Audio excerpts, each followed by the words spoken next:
നമ്മളിൽ പലരും ഇപ്പോൾ ഈ പഞ്ചസാര നമ്മുടെ നിത്യോപയോഗത്തിൽ നിന്ന് ഒഴിവാക്കുകയാണ്. മറ്റൊന്നുമല്ല, അതിൻ്റെ ഒരുപാട് ദൂഷ്യഫലങ്ങൾ മനസ്സിലാക്കി തന്നെയാണ് ഈ ഒരു നടപടി. പക്ഷേ അതിന് പകരം നമ്മൾ ഉപയോഗിക്കുന്ന ഒന്നാണ് ശർക്കര. പക്ഷേ ശർക്കര ഉപയോഗിക്കുന്നവർക്കായി പുതിയ രൂപത്തിലും രുചിയിലുമൊക്കെ അത് എത്തുകയാണ്. കോഴിക്കോട് ചെലവൂരിലെ ഭാരതീയ സുഗന്ധവിള ഗവേഷണ സ്ഥാപനം പുതിയ ഉൽപ്പന്നം വിപണിയിലേക്ക് ഇറക്കാൻ തയ്യാറെടുക്കുകയാണ്. ഷുഗർ ക്യൂബ്സ് മാതൃകയിലുള്ള ശർക്കര ക്യൂബുകളാണ് ഇവിടുത്തെ താരം. ഏലം, ഇഞ്ചി, കുരുമുളക് എന്നിങ്ങനെ വ്യത്യസ്ത രുചികളിലുള്ള ക്യൂബുകളാണ് ഇവിടെ തയ്യാറാക്കിയിട്ടുള്ളത്.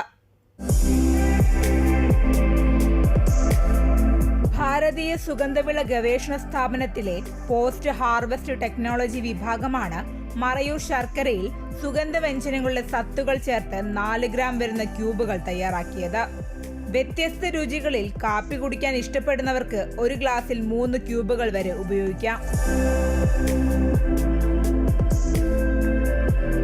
150 ml വെള്ളത്തിൽ 3 ജാഗറി ക്യൂബ്സ് എന്ന അളവിൽ വ്യത്യസ്തമായ സുഗന്ധവ്യഞ്ജനങ്ങളുടെ ഫ്ലേവറുകളിലാണ് നമ്മൾ ഈ ഒരു പ്രോഡക്റ്റ് പ്രിപ്പയർ ചെയ്തിരിക്കുന്നത്. പൊടിച്ച സ്പൈസസിന് പകരം സുഗന്ധവ്യഞ്ജനങ്ങളുടെ സത്ത് ചേർത്താണ് നമ്മളിവിടെ പ്രോഡക്റ്റ് പ്രിപ്പയർ ചെയ്തിരിക്കുന്നത്. അപ്പോൾ നമുക്ക് പറയാം 100% utilisation of that spice flavour എന്നൊരു രീതിയിൽ നമുക്കതിനെ വിശദീകരിക്കാൻ സാധിക്കും.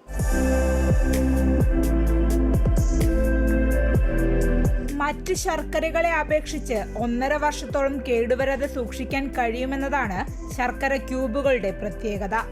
ഒരു startup entrepreneur signature foods from Thrissur ഇത് ഓൾറെഡി ഈ ടെക്നോളജി നമ്മുടെ കയ്യിൽ നിന്ന് പർച്ചേസ് ചെയ്ത് അവർ അതിൻ്റെ പ്രൊഡക്ഷൻ സ്റ്റേജിലാണ് ഇപ്പോൾ.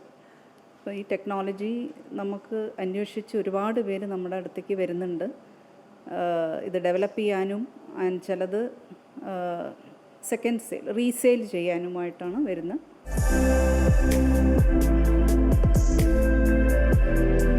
പുതിയ രുചികളിലുള്ള ശർക്കര ക്യൂബുകൾക്ക് മികച്ച വിപണി കണ്ടെത്താൻ സാധിക്കുമെന്ന് ഭാരതീയ സുഗന്ധവിള ഗവേഷണ സ്ഥാപനം crop production and post harvest technology വിഭാഗം മേധാവി ഡോക്ടർ വി ശ്രീനിവാസൻ പറയുന്നു. So what the innovation is, we use the oleurosin, which is already the essence of the spice, directly into the soluble sugars. ഇത് കുറച്ചുകൂടി ജാഗറിയിൽ ചെയ്തതെന്ന് വെച്ചാൽ ഇപ്പോൾ ആൾക്കാർ ടുവേഴ്സ് നാച്ചുറൽ പ്രോഡക്റ്റ് യൂസ് ചെയ്യാൻ തുടങ്ങുമ്പോൾ ഇപ്പോൾ ജാഗറിയിൽ തന്നെ അത് ക്യൂബായിട്ട് ചെയ്യുമ്പോൾ it can reach the food table easily and they can get the spice flavoured jaggery cubes. Sugar cubes already ഉണ്ടല്ലോ, അപ്പോൾ ജാഗറി ക്യൂബ് ആയാൽ കുറച്ചുകൂടി മാർക്കറ്റ് റീച്ച് ഉണ്ടാവും എന്നുള്ള ഒരു രീതിയിലാണ് ഇത് ചെയ്തത്. അമർജിത് കൽപ്പറ്റയ്ക്കൊപ്പം ലക്ഷ്മിപ്രിയ, അമൃത ന്യൂസ്, കോഴിക്കോട്.